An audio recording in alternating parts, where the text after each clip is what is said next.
don't treat Gen Z as a lollipop generation. This is a generation which can take resignations. ये पीढ़ी जब सड़क पर आती है तो इस्तीफे लेकर जाती है। अब भी अगर आप नहीं सुधरे, अब भी अगर आप नहीं संभले, फिर आप जानिए। दोस्तों, जब से मोदी जी ने लाल किले की प्राचीर से दिमागी नक्सल शब्द का इस्तेमाल किया है, इसका बम सभी पे फोड़ा है, तब से बवाल मच गया है। जनता पूछ रही है कि बताइए कि आप किसे ऐसा कह रहे हैं और सीधा नक्सलाइट से मिला रहे हैं। इस कड़ी में दोस्तों पवन खेड़ा ने भी अब जबरदस्त जवाब दिया है और खिल्ली भी उड़ाई है। आपको वीडियो में दिखाऊंगी, साथ ही मोदी जी के इस जुमले का अर्थ क्या है, क्यों उन्होंने ऐसा कहा, इसकी भी चर्चा करेंगे। तो आप कहीं मत जाइएगा, वीडियो को अंत तक जरूर देखिएगा। नमस्कार, आदाब, आप देख रहे हैं खबर अड्डा और मैं हूं आपके साथ सुम्बुलीरा।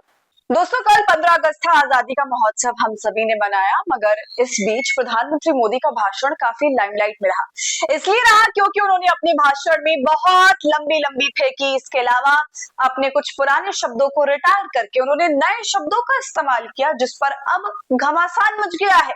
पवन खेड़ा ने क्या कहा, क्यों कहा, दोस्तों ये तो मैं आपको बताऊंगी ही, लेकिन उससे पहले आपके लिए ये जानना जरूरी है कि प्रधानमंत्री मोदी ने ऐसा क्या कहा जिस पर इतना बवाल है।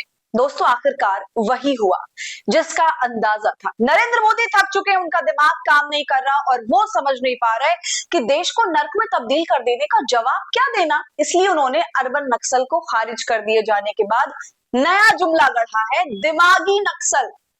इसलिए सबसे पहले हमारा सवाल यहाँ पर यह है कि आप बताइए कौन है दिमागी नक्सल। मोदी जी, ये बच्चियां जो मध्य प्रदेश के उज्जैन में अपनी पढ़ाई पर डाका डाले जाने का विरोध कर रही हैं, वो बच्चे जिन्हें स्कूल पहुंचने के लिए 4 किलोमीटर लंबी कच्ची सड़क, कीचड़ से भरी दलदल वाली सड़क को पार करना पड़ता है, वो बच्चे जो आज भी चापाकल से पानी पी रहे हैं, गंदा पानी, और अब उसका विरोध कर रहे हैं कि हमें थोड़ी बहुत तो सही सुविधा दे दीजिए। या फिर वो बच्चे जिनके पास ढंग से शौचालय तक नहीं है, या वो बच्चे जिनके पूरे स्कूल में केवल एक शिक्षक है। बताइए आप किनको आंदोलन जीवी और दिमागी नक्सली बोल रहे हैं? क्या आप उन युवाओं को दिमागी नक्सली बोल रहे हैं जिन्होंने पेपर लीक के मामले पर अपनी आवाज उठाई, वो पेपर लीक जो 22 से 25 बार लीक हो चुका है? या फिर ये तो सिर्फ दोस्तों एक नीट की ही मैं बात कर रही हूँ यहाँ पर, इसके अलावा और भी बहुत सारे कॉम्पिटिटिव एग्जाम्स हैं जिनके पेपर 10वीं बार जो है वो लीक हो चुके हैं। तो क्या इनकी बात कर रहे हैं मोदी जी? इन्हें दिमागी नक्सली बताया जा रहा है जो अपने हक की लड़ाई लड़ने के लिए सड़क पर उतरे हैं। पहले तो ये होता था कि सरकार के खिलाफ आवाज उठाने का मतलब खुद को देशद्रोही कहलवाना, अपने देश का अपमान करना, और अगर गलती से आप लाइमलाइट में आ गए, ज्यादा आवाज उठा दी, तो सीधा आप पर मुकदमा ही चल जाता है, फिर आपकी जिंदगी गई जेल के गटर में। इन हालातों में देश का युवा क्या करेगा? और बड़ी शर्म की बात है कि जो काम आपको करना चाहिए वो युवा कर रहा है और आप उसको क्या बोल रहे हो? दिमागी नक्सल। और दोस्तों, हमारे देश का युवा जो इसका भविष्य है, वो अपने भविष्य के लिए तो एक आवाज उठा रहा है, वही चीज मांग रहा है जो उसका हक है। उनके इस हक की प्राप्ति को, चीजों को बेहतर बनाने के लिए ही तो उसने सरकार को कुर्सी पर बिठाया, और ये सरकार उल्टा उन्हें कह रही है कि आप मत बोलिए, चुप रहिए। चुप न रहो तो प्रधानमंत्री कहते हैं दिमागी नक्सली है, ये आंदोलन जीवी है। जब विपक्ष में ये सरकार थी तब इससे पूछ लीजिए दोस्तों, इन्होंने कितने आंदोलन किए हैं, मगर आज सत्ता में आकर आंदोलन का महत्व भूल गए। खैर, भूले तो नहीं है, शायद इसकी ताकत जानते हैं, इसलिए इससे भागते हैं। आंदोलन कर कर के आवाज उठाकर इन्होंने तख्ता पलट किया, इसलिए आवाज की ताकत को ये भली भांति समझते हैं। और दोस्तों, अब इनकी ऐसी हरकतों पर ही नेता और प्रवक्ता पवन खेड़ा ने बड़ा बयान दिया है और साफ कह दिया कि ऐसे जुमले का इस्तेमाल करने से बचिए, क्योंकि ये जनरेशन आपका फिर से मजाक उड़ा देगी, तो आप डिप्रेशन में आकर रील बनाने लग जाओगे। इसको लॉलीपॉप जनरेशन समझने की गलती मत करना। इसके अलावा दोस्तों और भी बहुत कुछ कहा है पवन खेड़ा ने, उसको आप सुनिए। अगस्त की सुबह प्रधानमंत्री का भाषण सुनने का एक अलग चाव होता था, लोग रुक रुक कर सुनते थे। वो बात खत्म हो गई। प्रधानमंत्री जब टीवी पर आते हैं, लोग टीवी बंद कर देते हैं। People find his words bitter, his tone tired. अब प्रधानमंत्री के मुंह से निकले हुए शब्दों की कोई गंभीरता नहीं रही, कोई मर्यादा नहीं रही।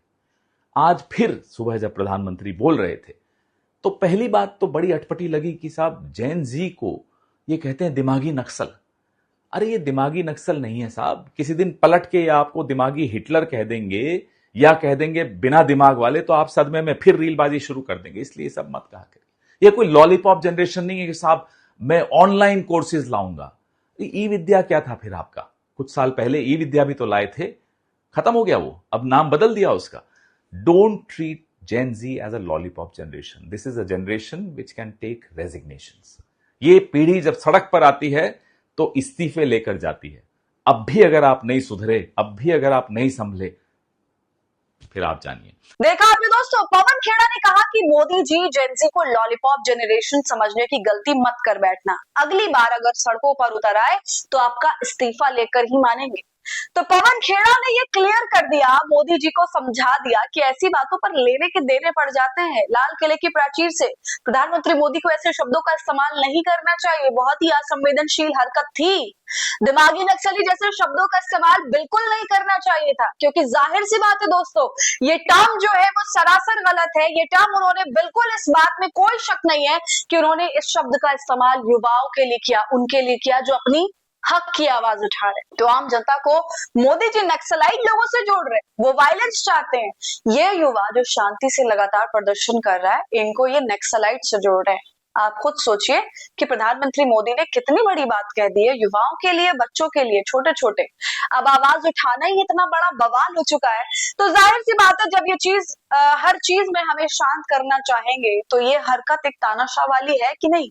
आप बताइए दोस्तों, आपको क्या लगता है? कमेंट करके बताइए, वीडियो को लाइक और शेयर करें, खबर अड्डा को यूट्यूब पर सब्सक्राइब कर ले।